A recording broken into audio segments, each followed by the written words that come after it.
बुद्धाय शरणम गच्छामि। Hello viewers, कैसे हैं आप सब। हमारी आज की कहानी है 100% ध्यान के ऊपर कि कैसे हम पूरा ध्यान लगाकर अपने कार्य को कर सकते हैं, कैसे हम अपना फोकस अपने काम पर रख सकते हैं जो हम कर रहे हैं। बहुत बार हमने देखा है कि हम जो भी काम करते हैं हमारा ध्यान कहीं और होता है और काम हम कहीं और कर रहे होते हैं। लेकिन आज की कहानी इसी के ऊपर है कि कैसे हम अपना 100% ध्यान उसी कार्य के अंदर लगाएं और पूरी तरह से इन्वॉल्व होकर पूरी तरह से खुद को सम्मिलित कर उस कार्य को करें। तो चलिए आज की कहानी शुरू करते हैं। और हाँ, इस कहानी को सुनने से पहले आप हमारे चैनल को सब्सक्राइब कर दीजिए और बेल आइकन को प्रेस कर दीजिए, जिससे कि रोज़ आने वाली वीडियो के नोटिफिकेशन इस घंटे के माध्यम से आपको प्राप्त होते रहें। तो चलिए आज की कहानी शुरू करते हैं। बहुत समय पहले की बात है। एक सम्राट थे। उस सम्राट के पास सब कुछ था, बेशुमार दौलत थी, अच्छी प्रजा थी जो उसका ख्याल रखती थी, उसके आदेशों का पालन किया करती थी और वह भी अपनी प्रजा का खूब ध्यान रखा करता था। उन्हें कभी किसी चीज़ की कोई कमी महसूस नहीं होने देता था। कहने को तो उस सम्राट के पास सब कुछ था, किसी चीज़ की कोई कमी नहीं थी, लेकिन उसका मन कभी किसी एक काम पर नहीं टिक पाता था। वह जब भी किसी चीज़ को करने का प्रयास करता तो उसका ध्यान कहीं भटक जाता। इस चीज़ को लेकर वह बहुत चिंतित रहता था। कई बार वह अपने बगल के राज्य के राजाओं से भी मिला और सभी से उसे अलग अलग राय मिली। सभी ने उसे अलग अलग तरीके बताए। जो भी तरीके उस सम्राट ने सुने थे उन तरीकों को अपने जीवन में उतारा, क्योंकि राजा बहुत ही लगनशील इंसान था। उसे जो भी कोई तरीका बताता उस परिस्थिति से बाहर निकलने का, वह तुरंत उस पर गौर कर उस कार्य को करना प्रारंभ कर देता। लेकिन उन उपायों से उसे कोई लाभ ना मिला, जिसके कारण वह हमेशा चिंतित रहता, परेशान रहता। कई बार तो रातों को उसे नींद भी नहीं आती और वह केवल करवटें बदलता रहता। एक दिन सम्राट के कानों तक एक बात पहुंची कि उसके राज्य में एक ऐसा असाधारण व्यक्ति है जिसके शब्द अनमोल हैं, जिसके एक एक शब्द में जीवन का रहस्य छुपा है, जीवन का सत्य छुपा है। और उस व्यक्ति से मिलने के लिए लोग दूर दूर से आते हैं, क्योंकि हर व्यक्ति की समस्या का समाधान वह बहुत ही सरलता और आसानी से करता है। यह सुनकर सम्राट बहुत प्रसन्न हुआ और उसे लगा कि अब उसके सवालों का जवाब उसे मिल जाएगा। इतनी तारीफ सुनकर सम्राट ने यह तय किया कि वह तुरंत ही जाकर उस व्यक्ति से मिलेंगे और उसे यह भी पता चल जाएगा कि जो लोग उनकी इतनी तारीफ कर रहे हैं क्या वह सच में है या नहीं। अगले दिन सुबह सुबह वह सम्राट उस व्यक्ति से मिलने के लिए निकल गए। रास्ता कुछ ज़्यादा ही लंबा था, जिस कारण सम्राट ने बीच रास्ते में आराम किया। वहाँ उपस्थित हर कोई उस व्यक्ति के बारे में जानता था। जब सम्राट ने उनसे उस व्यक्ति के बारे में पूछा तो वे लोग उस असाधारण व्यक्ति की खूब तारीफ कर रहे थे। तभी सम्राट ने सोचा कि लगता है यह व्यक्ति बहुत बुद्धिमान है, बहुत ज्ञानी है और प्रभावशाली व्यक्ति होगा, अन्यथा हर कोई इसकी इतनी तारीफ नहीं करता। जरूर ही उस व्यक्ति में ऐसी कोई बात अवश्य है जिसके कारण हर कोई उन्हें जानता है और उनकी तारीफ कर रहा है। उस व्यक्ति की तारीफ सुनकर सम्राट के मन में उस व्यक्ति से मिलने की उत्सुकता और अधिक हो गई। अब वह सम्राट जल्द से जल्द उस व्यक्ति से मिलना चाहते थे, जिसके कारण वह आगे का सफ़र तय करना शुरू कर देते हैं। जैसे तैसे वह सम्राट उस व्यक्ति के आश्रम पर पहुँचे, पर आश्रम में उसे कोई नज़र नहीं आया। आश्रम के पीछे एक छोटा सा बगीचा था। जब सम्राट वहां पहुंचे तो उन्होंने देखा कि एक माली बगीचे में काम कर रहा था। उसका पूरा शरीर मिट्टी से लथपथ, पैरों में कोई चप्पल नहीं थी। उसको देखकर सम्राट ने माली से कहा, सुनिए महोदय, इस आश्रम के मालिक कहाँ हैं? मैं उनसे मिलने आया हूँ। इस पर वह माली जवाब देते हुए कहता है, श्रीमान आप अंदर बैठिए, मैं उन्हें बुलाता हूँ, वह जल्द ही आपसे मिलेंगे।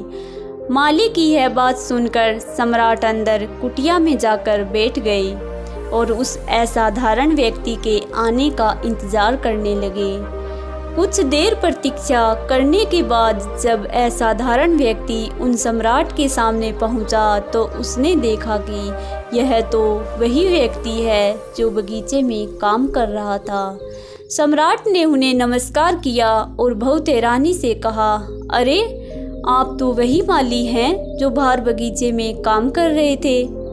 लेकिन अब की बार तो माली ने एक बौद्ध भिक्षु के रूप में आए थे। तभी बौद्ध भिक्षु ने सम्राट से कहा, सम्राट मेरा मजाक माफ़ कीजिए, मैं बगीचे में छोटा सा काम कर रहा था। मैं ही यहाँ का माली हूँ और मैं ही वह असाधारण व्यक्ति हूँ जिससे आप यहाँ इतनी दूर मिलने आए हैं। कृपया करके अपने आने का कारण बताएं। इस पर सम्राट उन बौद्ध भिक्षु से कहता है, हे महाराज, मैंने सुना है कि आप जैसा व्यक्ति इस पूरे राज्य में नहीं है। मैंने आपकी तारीफ सुनी है। मैंने आपके बारे में कई सारी अच्छी बातें सुनी हैं। मैंने यह भी सुना है कि आपके पास जो भी अपनी समस्या लेकर आता है उसकी समस्त समस्याओं का समाधान आप अवश्य करते हैं।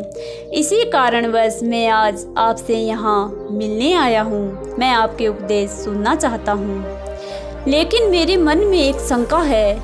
इस पर बौद्ध भिक्षु ने सम्राट से कहा, कैसी शंका?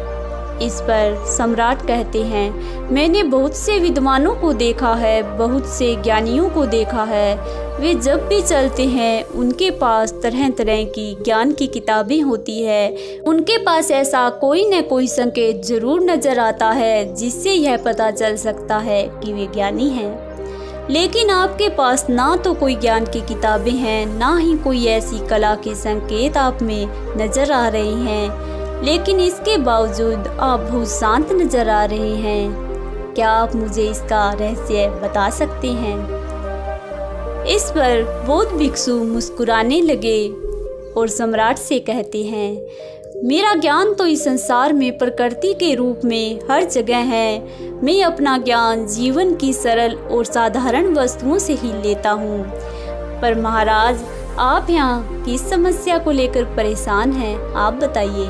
कृपया आप मुझे आपके यहाँ आने का कारण समझाएं। इस पर सम्राट कहते हैं, हे गुरुवर, मेरे यहाँ आने का कारण यह है कि मैं किसी भी काम को लेकर लंबे समय तक उसी कार्य पर अपना ध्यान नहीं लगा पाता। मैं कुछ ही देर में उस कार्य से भटक जाता हूँ। कृपया कर मुझे अपने इस समस्या का समाधान समझाएं। मैं इस बात से काफ़ी चिंतित हूँ। बौद्ध भिक्षु सम्राट की चिंता को समझकर कहने लगते हैं, महाराज, आपकी समस्या मुझे समझ आ गई है। आप जिस कार्य पर ध्यान नहीं लगा पा रहे उसके लिए मैं आपको एक उपाय बता सकता हूँ, लेकिन आज आपको देर हो चुकी है। आप मुझे कल सुबह मिलिए। कल सुबह का समय ठीक रहेगा। कल सुबह जब आप मुझसे मिलेंगे तो मैं आपके सभी सवालों का जवाब आपको दे दूंगा। यह कहकर बौद्ध भिक्षु वापस अपने बगीचे में लौट गए और वह सम्राट भी वापस अपने महल लौट आया। लेकिन सम्राट को रात भर नींद नहीं आई। बस वह यही सोच रहा था कि आखिर बौद्ध भिक्षु मुझे क्या बताने वाले हैं। वह तो मुझे एक साधारण से माली नजर आ रहे हैं, लेकिन जिस तरह से उनका मन शांत था, जिस तरह से वह शांत नजर आ रहे थे, यह बहुत आश्चर्य करने वाली बात है। रात भर सम्राट इन्हीं ख्यालों में खोए रहे। अगले दिन सुबह सूरज निकलने से पहले सम्राट उस आश्रम पर वापस पहुंच गए। वहां पर बौद्ध भिक्षु पहले से ही उपस्थित थे। जैसे ही सम्राट वहां पहुंचे, उन बौद्ध भिक्षु ने एक पानी का छोटा सा जग उन सम्राट के हाथ में थमाते हुए कहा, इसे लीजिए और पौधों पर धीरे धीरे पानी डालिए। और ऐसा करते करते यह आपके सामने पूरे 15 पौधे हैं। इन सभी पर आपको इस प्रकार से पानी डालते चले जाना है। लेकिन जब आप इस क्रिया को कर रहे हैं तो इस वक्त मेरी एक बात का अवश्य ध्यान रखिएगा कि आपको इस दौरान कुछ और नहीं करना है, ना कुछ सोचना है, ना कहीं आपका ध्यान भटकना चाहिए। ये मेरी एक शर्त है। आप जब इन पौधों को पानी दे रहे होंगे तो आपका पूरा ध्यान केवल इन पौधों पर ही होना चाहिए। यदि इस बीच आपके मन में कोई विचार आए तो वहीं रुक जाइएगा और फिर दोबारा से पहले पौधे से पानी डालना शुरू कीजिएगा। और जब आप मेरी बात मानकर ठीक इसी प्रकार से इन सभी 15 पौधों को पानी दे देंगे, तब आप मेरे पास आइएगा और मैं आपके सभी सवालों का जवाब आपको दे दूंगा। उस सम्राट ने आज तक ऐसा कोई काम नहीं किया था और सम्राट को यह काम बहुत छोटा सा लग रहा था। सम्राट पहली बार ऐसा कोई काम करने जा रहे थे। उस पानी के जग से पहले पौधे पर उन्होंने बहुत ही ध्यानपूर्वक पानी दिया और फिर दूसरे पौधे की ओर आगे गए। दूसरे पौधे पर भी उसने ध्यानपूर्वक पानी दिया। फिर उन्होंने तीसरे पौधे पर पानी देना शुरू किया ही था कि उनके मन में तरह तरह के विचार उत्पन्न होने लगे। उसे अपने महल का बगीचा याद आने लगा, जहाँ पर तरह तरह के फूल थे, तरह तरह के पौधे लगे हुए थे। तभी अचानक उन सम्राट को उन बौद्ध भिक्षु की बात याद आ गई कि यदि मन में कोई भी विचार उत्पन्न हो तो उसे फिर से पहले पौधे से पानी देना शुरू करना होगा। तुरंत ही पहले पौधे के पास महाराज वापस पहुंच गए और उन्होंने फिर से पहले पौधे को पानी दिया। दूसरे पौधे को उन्होंने फिर से ध्यानपूर्वक पानी दिया। लेकिन जैसे ही तीसरे पौधे के पास पहुंचे, फिर से वे सोचने लगे कि पता नहीं मेरे बिना मेरे साम्राज्य में क्या हो रहा होगा। और अब की बार सम्राट को बहुत क्रोध आने लगा। उसने सोचा कि आखिर मेरा ध्यान बार बार क्यों भटक रहा है, आखिरकार मैं यह छोटा सा कार्य क्यों नहीं कर पा रहा हूँ। वह तुरंत ही फिर से पहले पौधे के पास पहुँचे और उन्होंने अब की बार बहुत ध्यानपूर्वक पहले पौधे को पानी दिया, फिर दूसरे को भी ध्यानपूर्वक पानी दिया। ऐसा करते करते अब की बार सम्राट करीबन 5 पौधों में बहुत ही ध्यान से पानी दे चुके थे। लेकिन अब की बार जैसे ही उन्होंने छठे पौधे पर पानी देना शुरू किया तो उस पानी को देखकर सम्राट के मन में नदी के विचार उत्पन्न हुए और सम्राट अब बहुत परेशान हो चुके थे, क्योंकि अब की बार भी सम्राट का ध्यान भंग हो चुका था। जितनी बार वह पौधों को पानी देने का प्रयास करते, हर बार असफल हो जाते। उनका मन उतना ही ज़्यादा व्याकुल होता जाता और वह खुद पर क्रोधित हो जाते। सम्राट यह बात बहुत अच्छी तरह से जानते थे कि वह भिक्षु उनकी परीक्षा ले रहे हैं। वह बहुत बुद्धिमान थे, इस कारण उसने उन बौद्ध भिक्षु के सभी नियमों का पालन करना जरूरी समझा। सम्राट जितनी बार भी कोशिश करते, हर बार वह असफल हो जाते। उनका मन उतना ही ज़्यादा व्याकुल हो जाता, हमेशा खुद को किसी ना किसी विचार में उलझा हुआ पाता। ऐसे ही करते करते सुबह से शाम का वक्त हो चुका था, लेकिन अब तक वह सम्राट पूरे 15 पौधों में पानी नहीं दे पाए थे। जब बौद्ध भिक्षु लौटकर शाम को वापस आश्रम लौटे तो उन्होंने देखा कि वह सम्राट थक हार कर बैठे हुए हैं और तरह तरह की बातों में उनका मन उलझा हुआ है।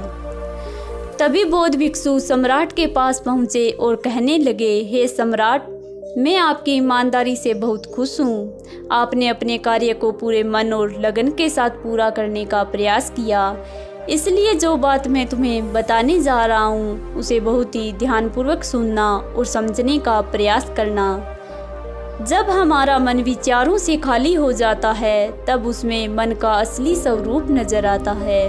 तब साधारण से साधारण सा काम भी हमें ज्ञान और शांति देता है। इस पर सम्राट उन बौद्ध भिक्षु से कहते हैं, हे महाराज, पर यह कैसे संभव है? मैं तो जब भी कोई कार्य करता हूँ तो मन में कई तरह के विचार उत्पन्न होते हैं और मैं उन विचारों में फंसकर रह जाता हूँ और वहाँ से निकलने का कोई रास्ता मुझे नज़र नहीं आता। तभी बौद्ध भिक्षु मुस्कुराने लगे और सम्राट से कहते हैं, हे सम्राट, तुम पौधों में पानी नहीं डाल रहे थे, तुम तो जल्दी जल्दी अपने इस कार्य को बस खत्म करना चाहते थे। तुम्हारे मन में तो यह विचार उत्पन्न हो रहा था कि तुम जल्दी से जल्दी इन 15 पौधों में पानी दे दो और इसके बाद मुझसे मिल सको, मुझसे अपने प्रश्नों का उत्तर जान सको। किसी कारणवश यह कार्य तुम्हें बोझ सा प्रतीत हो रहा था, मानो मैंने तुम्हारे कंधों पर एक बोझ रख दिया हो, और यही कारण है कि तुम अपने आप को इस पल में रोक नहीं पाए। जब हमारे सामने रखा हुआ कार्य हमें बोझ लगता है तो हम उसे बस जैसे तैसे ख़त्म करना चाहते हैं और उस काम को करते करते हम अपना पूरा ध्यान उस कार्य पर नहीं दे पाते। किंतु अगर तुम इस पल के महत्व को समझ पाते, इसके महत्व को महत्व दे पाते, तो केवल पौधों और पानी पर ध्यान देते तो तुम्हें कोई भी विचार परेशान नहीं कर पाते। इस पर सम्राट कहता है, हे महाराज, मुझे आपकी यह बात समझ में आ रही है कि मैं जल्दी से जल्दी इस कार्य को ख़त्म करके आपसे मिलना चाहता था, जिस कारण मेरा मन इस कार्य में पूरी तरह नहीं लग सका। लेकिन यह एक पल है जो हम भी जी रहे हैं, उस पल में रहना बहुत कठिन है। महाराज ने कहा, क्या मुझे इसके लिए कोई तपस्या या तप करना होगा? इस पर बौद्ध भिक्षु एक बार फिर मुस्कुराने लगे और सम्राट से कहते हैं, जिस शांत मन की तलाश तुम कर रहे हो वह शांत मन तो पहले से ही मौजूद है, वह तो पहले से ही तुम्हारे भीतर है। इसके लिए तुम्हें कहीं भी जाने की कोई आवश्यकता नहीं है और ना ही तुम्हें कहीं शांत जगह जाने की आवश्यकता है। इसके लिए कुछ ज़रूरी है तो वह है अपनी सांसों पर ध्यान। इसीलिए अपनी सांसों पर ध्यान देना सीखो। हम किस तरह से सांसें ले रहे हैं और किस तरह से त्याग कर रहे हैं, इस बात को देखने और समझने का प्रयास करो। जब तुम्हें यह समझ में आ जाएगा कि तुम्हारा शांत मन तो तुम्हारी सांसों के साथ ही बना हुआ है, उसके बाद तुम चाहो तो कोई भी कार्य करते वक्त भी अपनी सांसों पर ध्यान दे सकते हो। जब तुम कहीं चल रहे हो या कोई ऐसा कार्य कर रहे हो तो तुम्हें अपनी सांसों पर ध्यान देना चाहिए, या कोई भी ऐसी क्रिया जो तुम्हें वर्तमान से बांधे रखे। इसका एक ही तरीका है, 2-4 मिनट अपने आसपास की प्रकृति पर गौर करो कि क्या चल रहा है तुम्हारे आसपास। इससे तुम वर्तमान में आ जाओगे। फिर तुम अपने कार्य को जल्दी बस यूं ही ख़त्म नहीं करके उसे पूरे मन से करने का प्रयास करोगे, पूरे एकाग्रचित होकर करने का प्रयास करोगे और तुम्हारा मन अच्छे से उस कार्य में लग जाएगा।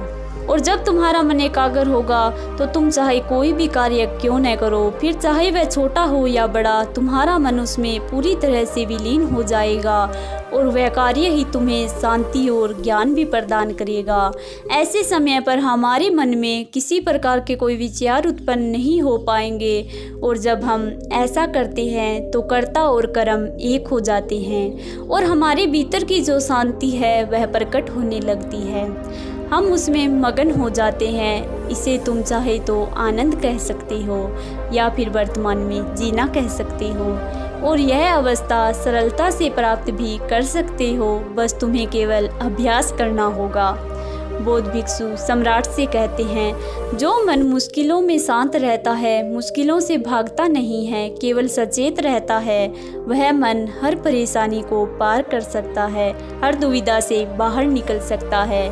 सम्राट को उन बौद्ध भिक्षु की यह सारी बातें समझ में आ चुकी थी। उसने उन बौद्ध भिक्षु को प्रणाम किया और वहाँ से वापस अपने राजमहल लौट आया। उसने अपनी सांसों पर ध्यान देना शुरू किया और धीरे धीरे इस निरंतर अभ्यास के कारण वह अपने कार्य को ध्यान और मन लगाकर किया करता था, जिससे उसे असीम शांति मिलती थी और वह छोटे छोटे कार्य से भी ज्ञान प्राप्त कर लेता था। इसलिए गाइस, कभी किसी कार्य को बोझ समझकर मत कीजिए, क्योंकि यदि आप उसे बोझ मानेंगे तो जल्दी जल्दी उसे आप अपने ऊपर से उतारने का प्रयास करेंगे, अर्थात उसे जल्दी जल्दी ख़त्म करने का प्रयास करेंगे। लेकिन इस प्रयास के दौरान आप जो भी कार्य करेंगे वह पूरे मन और लगन से नहीं हो पाएगा, और ऐसे में आप उस कार्य को जो अंजाम देना चाहते हैं हो सकता है कि आप उसे अंजाम भी न दे सकें, और इसी कारणवश आपके मन में तनाव भी पैदा हो जाता है और हम चिंतित रहते हैं, परेशान रहने लगते हैं, क्योंकि जो अंजाम हम कार्य को देना चाहते थे वह अंजाम हम उस कार्य को न दे सके। और हम में से अधिकांश लोग यही गलतियां करते हैं, जब उन्हें कोई कार्य सौंपा जाता है तो वह उस कार्य को करने का प्रयास तो करते हैं, लेकिन वह चाहते हैं कि वह कार्य जल्दी से ख़त्म हो जाए, और वह उस कार्य को करते वक्त अपने आप को वहाँ नहीं रख पाते, बल्कि उनका मन तो कहीं और ही भटकता रहता है, जिससे हमारा मन हम पर हावी होने लगता है और हम उन विचारों में फंसते चले जाते हैं। फिर हमें वहाँ से निकलने का कोई रास्ता नज़र नहीं आता, जिससे हमारे मन में तनाव पैदा होता है और हम बहुत परेशान रहने लगते हैं। हम चाहकर भी किसी कार्य को नहीं कर पाते, और जो कार्य हमें वर्तमान की ओर ले जा सकता है उस दरवाजे को हम खुद ही बंद कर देते हैं, क्योंकि वह कार्य हमें बोझ लगने लगता है। इसीलिए जब भी आप कोई कार्य शुरू करना चाहते हैं तो उससे पहले अपना पूरा ध्यान अपनी सांसों पर केंद्रित करें। रोज़ 10-15 मिनट अपनी सांसों पर ध्यान केंद्रित कर अभ्यास करें, और फिर आप चाहे तो अपने काम के दौरान भी अपनी सांसों पर अपना ध्यान लगाए रख सकते हैं, और यही सांस का जो ध्यान है यह आपके काम के ध्यान में परिवर्तित हो जाता है, और इस कार्य में जो भी कठिनाइयाँ उत्पन्न हो रही है उसे आप पल भर में सुलझा देंगे। फिर चाहे कैसी भी विपरीत परिस्थितियाँ आपके सामने क्यों न आ जाए, आप इस कार्य को पूरे मन और लगन के साथ पूरा करके ही रहेंगे। तो गाइज़, मैं आशा करती हूँ कि आज के बाद आप भी रोज़ाना 15 से 20 मिनट एकाग्रचित होकर किसी शांत जगह बैठकर अपनी सांसों पर ध्यान केंद्रित करेंगे।